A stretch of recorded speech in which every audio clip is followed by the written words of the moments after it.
ஈசன் அண்டத்திலிருந்து பார்த்துவிட்டு உங்களுடைய சக்கரங்கள் கனிவதை பார்க்கின்றான். ஈசன் மகிழ்ச்சி அடைகின்றான். இன்றைக்கு நீங்கள் காத்திய தீபம் என்றால் எல்லோரும் ஒளியாக இருக்க வேண்டும். பூமாதேவியை பாதுகாத்துக் கொண்டு உங்களுக்கு வேணுமான உணவை சாப்பிட்டுக் கொண்டு நோயற்ற வாழ்வே குறையற்ற செல்வம் என்று இருப்பதற்கு ஈசன் 400 கோடி ஆண்டுக்கு முன்னமே இமயமலையில் வந்து கொண்டான். முதல் தூதராக வந்தான். ஈசன் ஒருவரையும் ஆள்கொள்ளும் போது ஒளியாக ஆள்கொள்ளப்பட்டான். அந்த ஒளியில் திருவண்ணனை வந்து ஆள்கொண்டு பிரமனையும் விஷ்ணுவையும் ஆராய்ச்சி பண்ணவில்லை.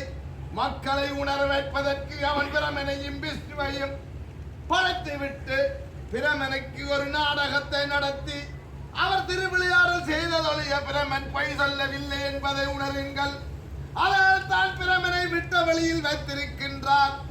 அவனே சொல்லுகிறான், இதே மாதிரி நீங்கள் பொய் சொல்ல கூடாதத்துக்கு திருவிளையாடல் விளையாடினதொழிய